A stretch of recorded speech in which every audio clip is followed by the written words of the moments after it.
Happy Tuesday, hockey fans. That's right. It's time for another edition of Shoot, another Flyers show. I'm Christopher Babos, your host, here with Metro Philadelphia and Philadelphia Sportsnet to take a look around the world of the Philadelphia Flyers. What's going on? Today, we've got a loaded show for you. Matvei Michkov made some comments in Russia that caused a bit of a stir. Porter Marteau made a big decision on his college future. Flyers, a couple of them getting ready to participate in some hockey next week. Yep, we'll talk about that. And then we'll finish off the show looking at some trade candidates potentially for the Flyers coming up here in August. But we start with the news that caused a bit of a kerfuffle, I would suppose, this morning. Wasn't really that big of a deal, but a couple of days ago, Twitter user UGGG underscore UGGG. I believe he's based in Russia.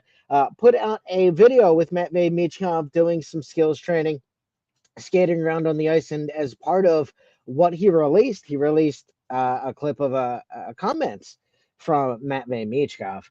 So I'm going to read those comments to you, and we can kind of dissect what he was saying and whether or not we should agree with what he said. I personally do subscribe to his theory, and I think he showcases an interesting understanding of the game at a very young age. But we'll go through it at first.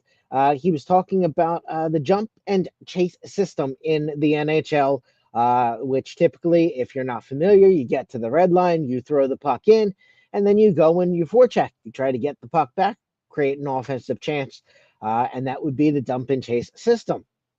So Michkov's describing that. He said, you are supposed to just dump it in, cross the red line, rip it around the boards, run and fight for it. First time I heard that, I was like, what? But I was like, yeah, sure. And then I'd hit the ice and still kind of do my own thing. He then continued, I'm not a fan of the dump and chase hockey. I'd rather carry the puck in under control, make a clean pass, enter the zone with possession. If you dump it in, now you've got to go battle for it. There's no guarantees you're even going to win that puck back. First, there's no guarantees you're going to win that puck back. And second, it's exhausting hockey. You burn so much energy battling for the puck that you've got nothing left for an actual attack. For me, it's way better to gain the zone with control, keep the puck, and actually set up a solid scoring chance. That's how I see it, end quote. So that was the quote from Matvei Michkov. It was on Twitter. You can go to Twitter user UGGG underscore UGGG. If you want to find that video, honestly, you could probably also just search Matvei Michkov on Twitter or X to find that video. But interesting comments on learning the NHL style of, or a style that some NHL teams employ anyway, in the dump and chase system.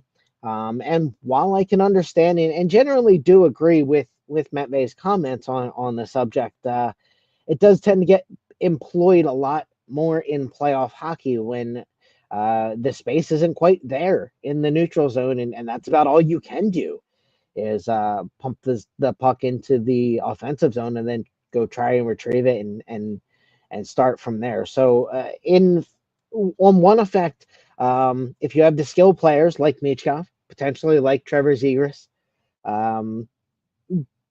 they traded one in Frost to Calgary that can hit the line with speed, that can get the puck across the blue line and be able to make a clean pass, then yeah, absolutely, it's a good play. But one of the biggest Flyers issues on the power play has been zone entries and generating once the defense kind of gets themselves situated in an attack or in a defensive posture.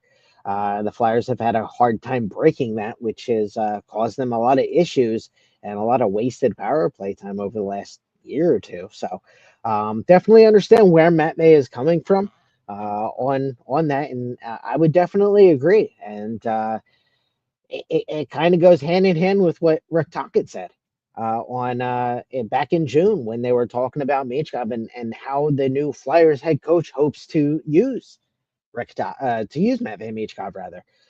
Tocchet said you try to get Michkov the puck and score. Quote, you want to get a guy like Michkov the puck early. I've been watching their power play. I know they've struggled the past couple of years, but I saw some good glimpses, is what he said on the 97.5 Kincaid and Salchunas show here in Philadelphia back in June.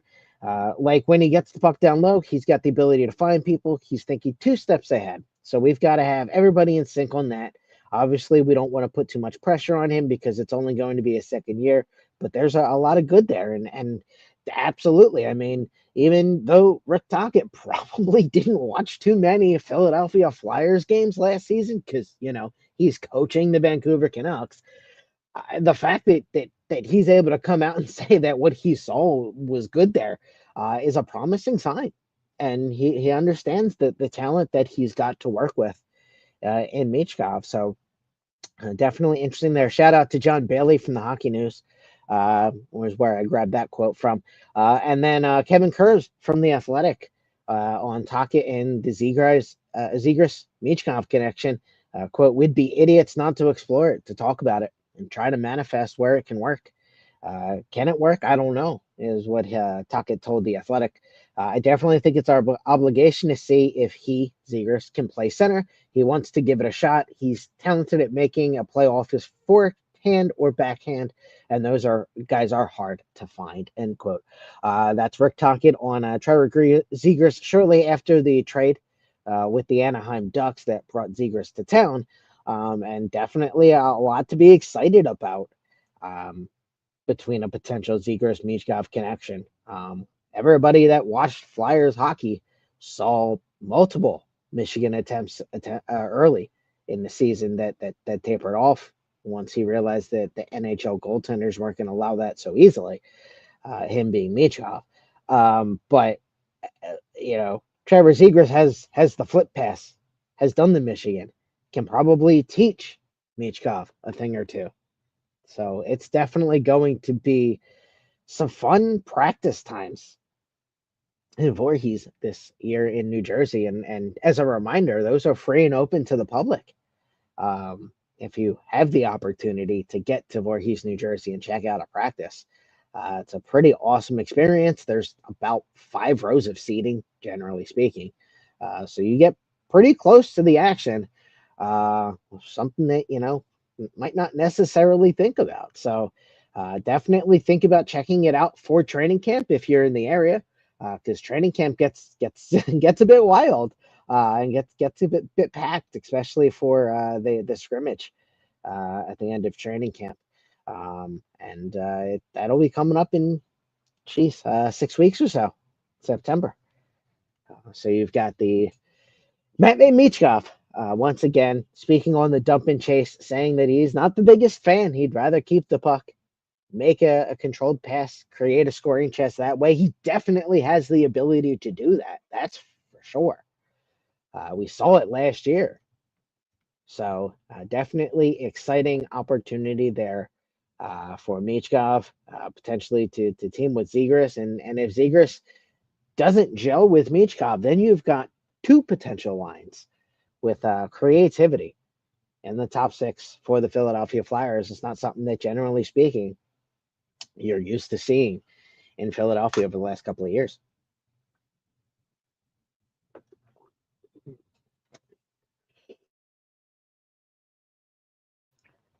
Our second topic on the afternoon here today, Porter Martone, the number 6 pick in the NHL draft for the Flyers, choosing Michigan State over Penn State, who was the other rumored candidate, or at least one of the rumored candidates.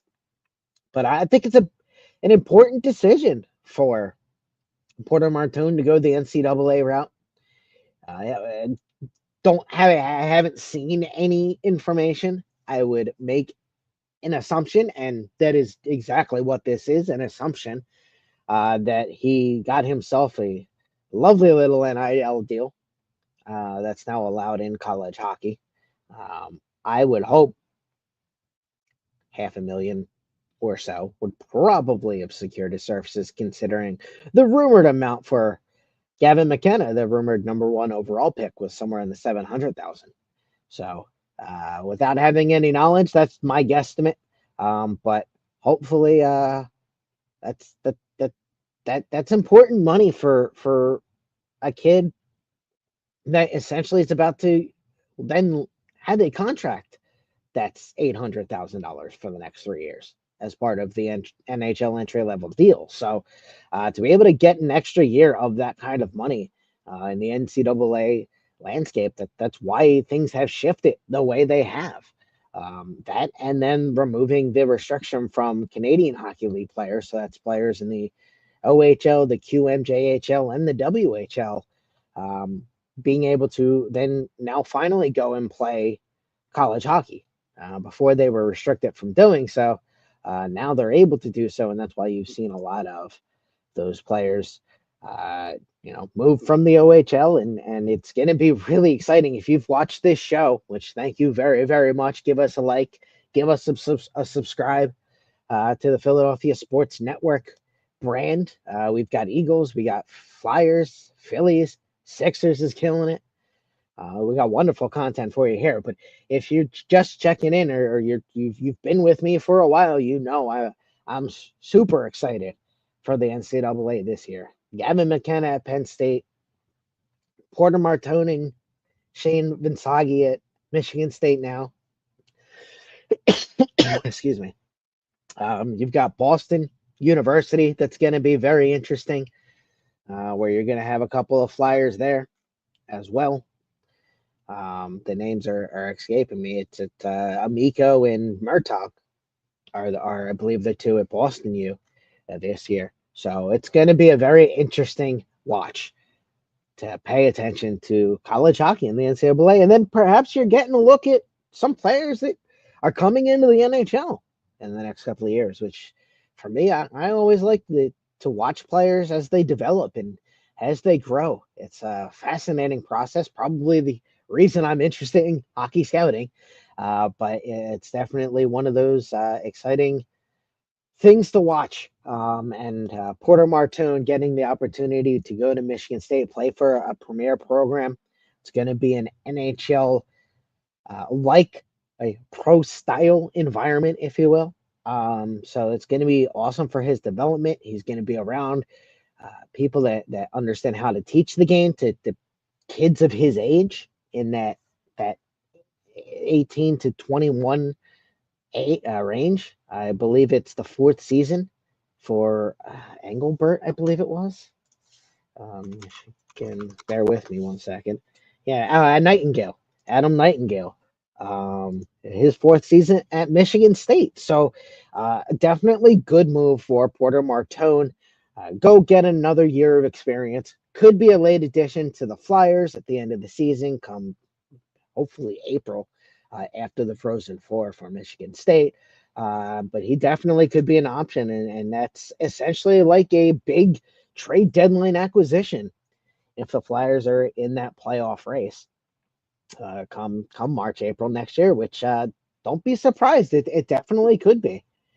Keep in mind, Rick Tonkett won the NHL's Jack Adams Award, Coach of the Year, 2 years ago, 2024. So you have a brand new coach. You've got some fortifications in net with Sam Ersson, Dan Vladar now. I guess Fedotov's still there, although I expect him to find his way to Lehigh Valley potentially. And even Couturier has been feeling the pressure. I believe he was on the radio this morning. I probably should have copied the quote. I didn't. Oh, well, for me. But said something to the extent of he's ready to stop losing. He's been here 10, 12 years now, Sean Couturier. So it's just about time for the Flyers to turn the corner. I don't exactly think it's going to be 25, 26. I would love to.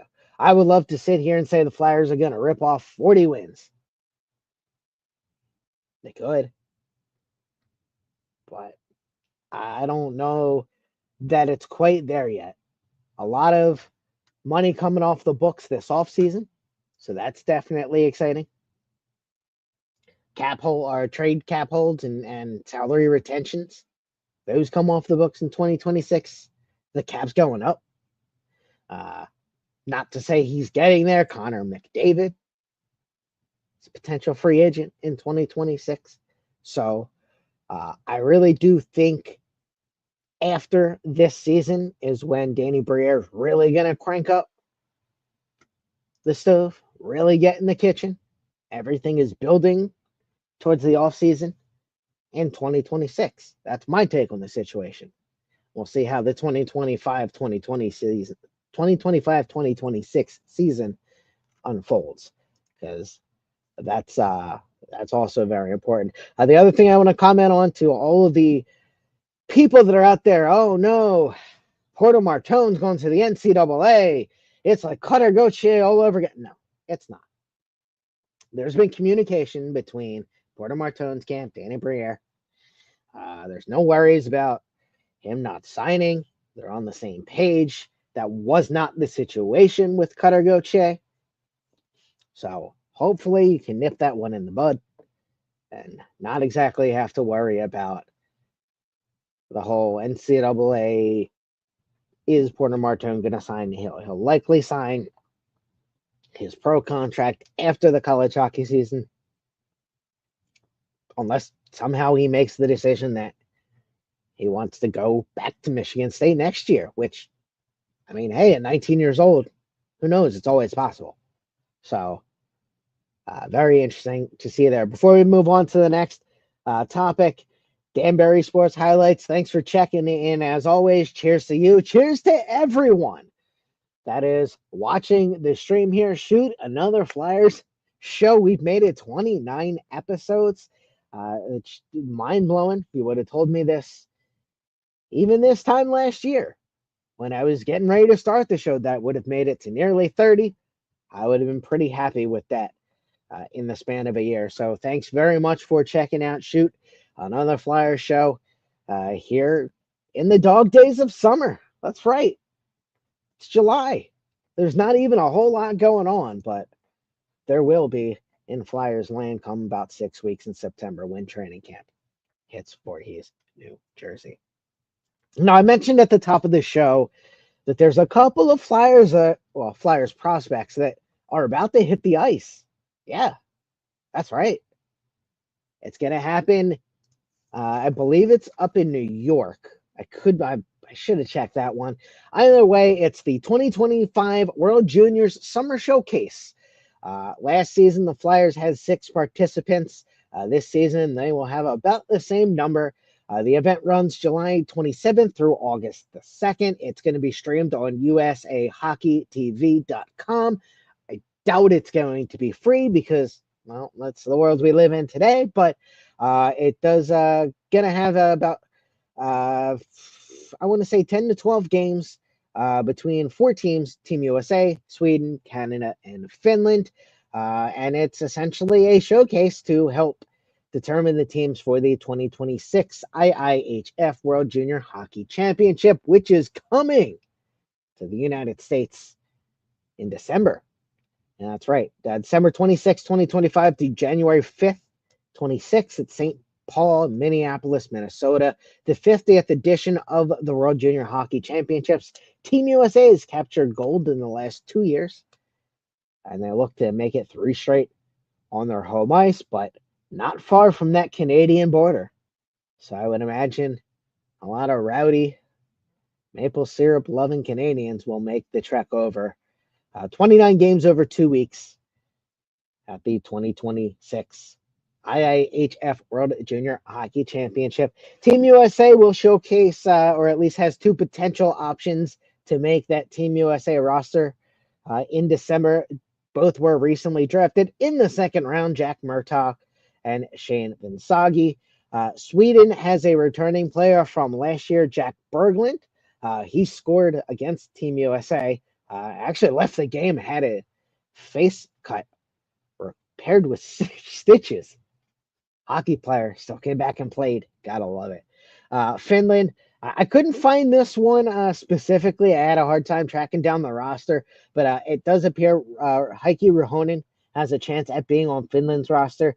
He did play at the 2024 World Junior Summer Showcase for Team Finland. He actually started as the 3rd-line center in the tournament, the 2025 IIHF World Juniors.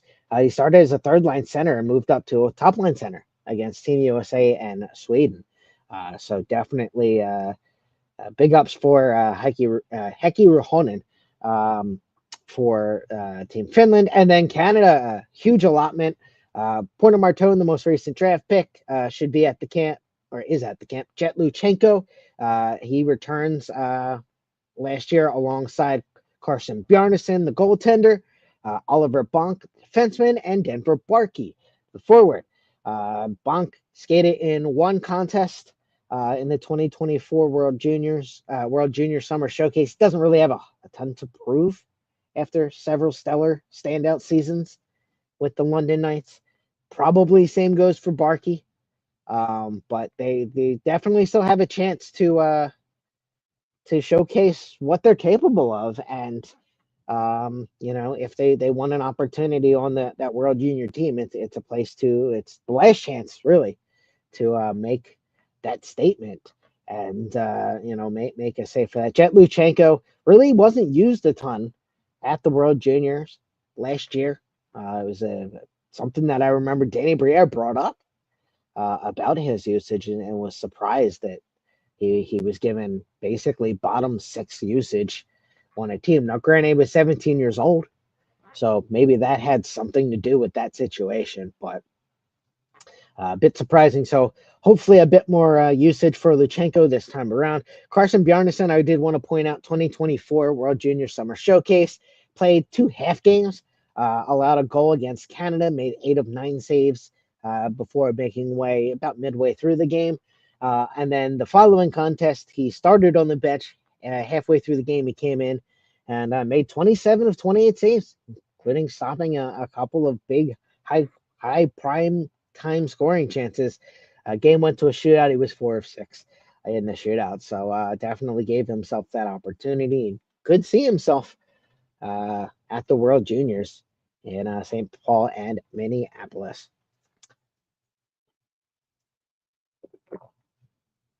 Moving along here, trade matches for the Philadelphia Flyers as we careen towards August. Tends to be a bit of a dead period here. And before you start to get players trickling back in town, teams starting to get their plans situated for how things are going to roll and then executed in September. So you would imagine that probably first, second week of August, if there's going to be some trades, then that's probably when the time that would go down. So I took a look, scoured the internet just to kind of check out what rumors were out there. Mason McTavish's name's out there from Anaheim. I don't see a fit personally. Philly's a rush-based team, particularly with Zegras and with Michkov.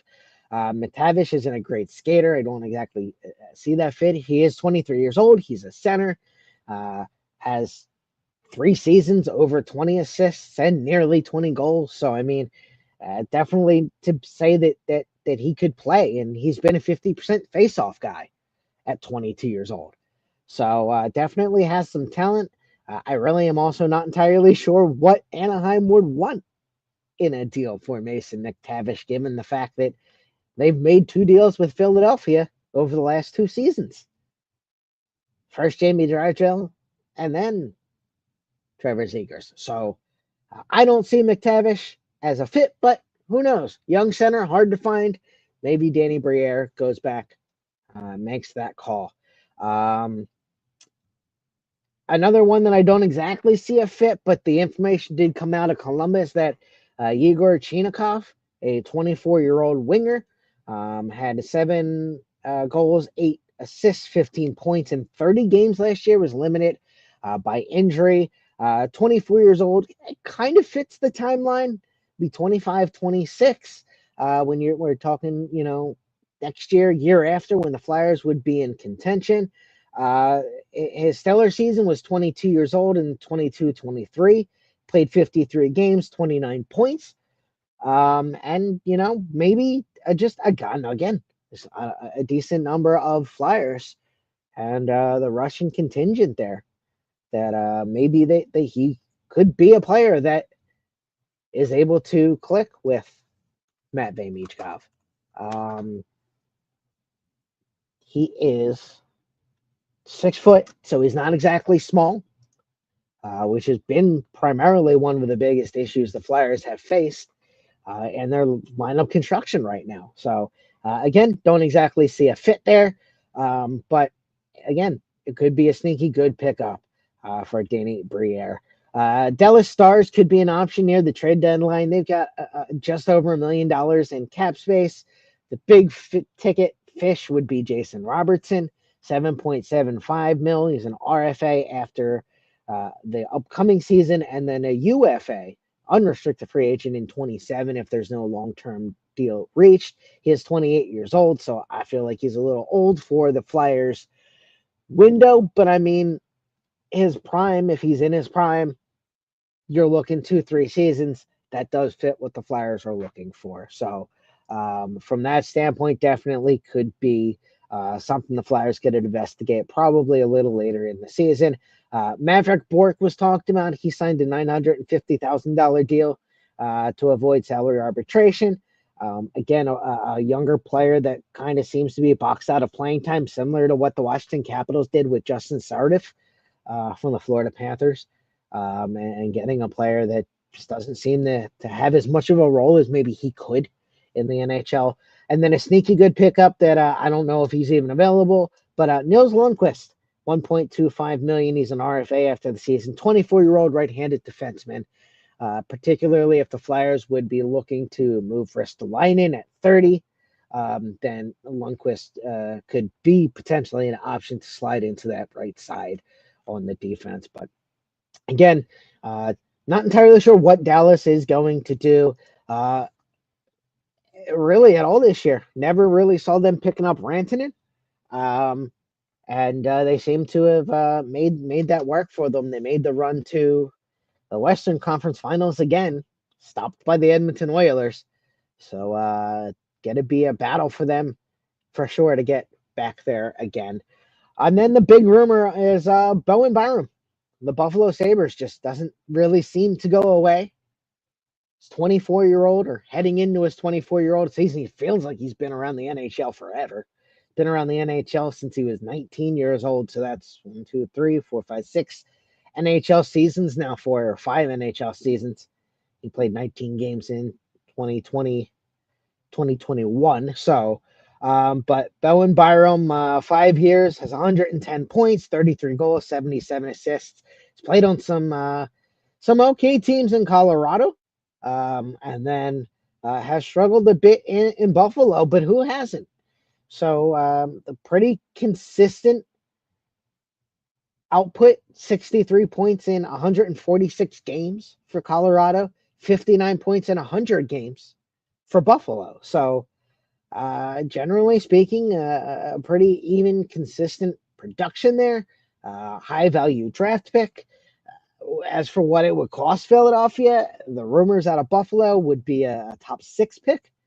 So you would think either an Owen Tippett, Bobby Brink potentially, if they're willing to bank on the potential of a 24-year-old Bobby Brink who's scored 68 points in Philadelphia in 146 games. Whether Danny Briere would even want to let Owen Tippett go. 152 points in 253 games.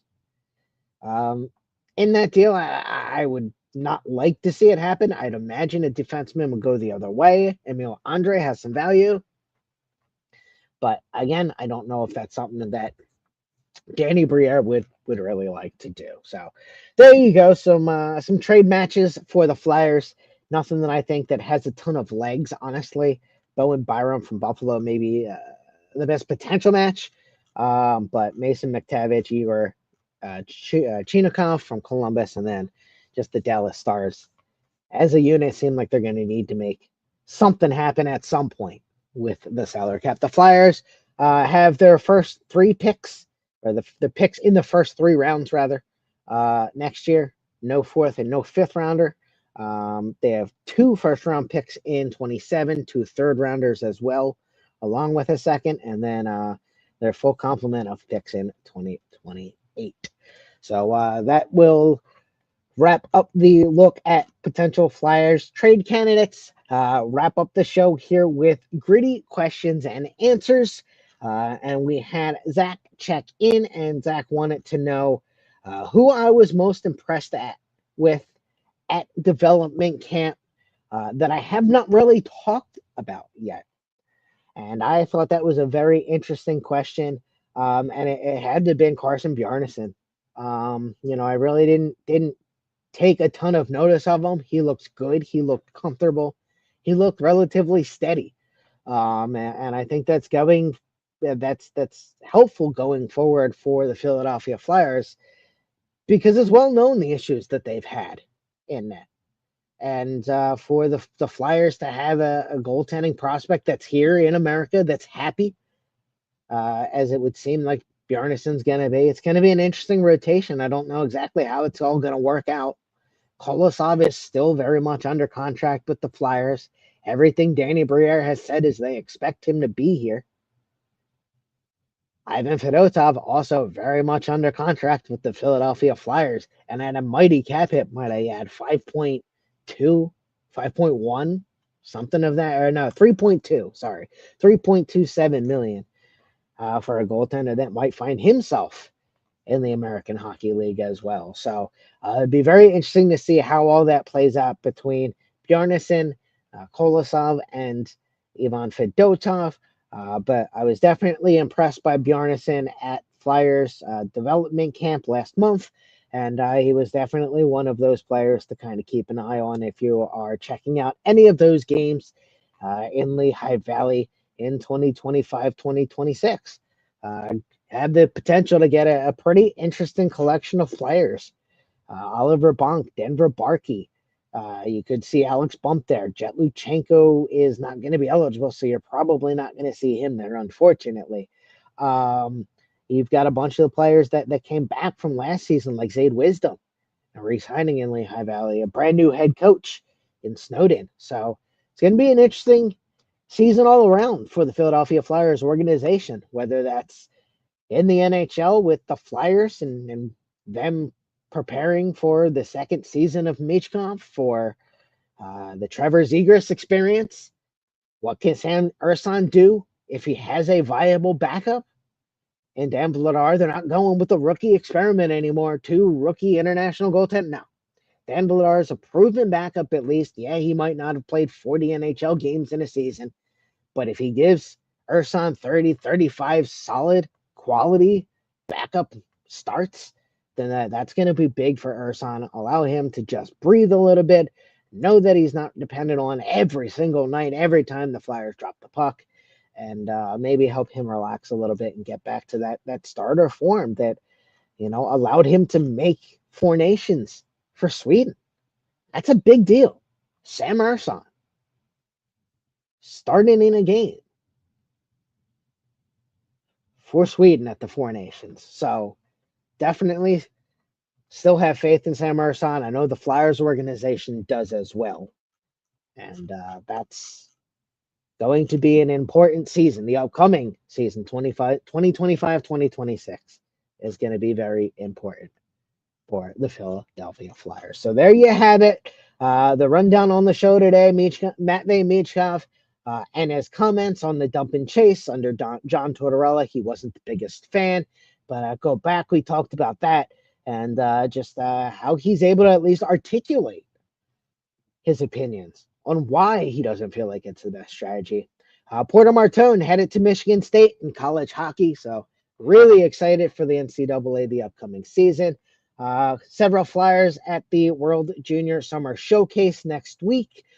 So keep your eyes out for that information. We covered, I think there was 7, maybe 8 Flyer prospects in various camps. And then we took a look at the trade matches for the Flyers in August. Once again, I'm Christopher Babos, Philly Sports Network, Metro Philadelphia. You can find me at CBabosWrites on Twitter. Also on Blue Sky as well, I believe. And we'll be back. We're going to take a week off, probably anyway, so we probably won't be here the 29th. Potentially back August the 5th for the 30th edition of Shoot Another Flyer Show. Stay tuned on Twitter. You can find the show on Twitter at _shoot_flyers. and we will update you with all show information and scheduling information there. Once again, I'm Chris Babos. Give us a like, give us a subscribe, and until next time, I hope you have yourself a wonderful summer, and we'll chat soon for another edition of Shoot, Another Flyer Show. Have a great evening, everyone. I want you to bleed for me.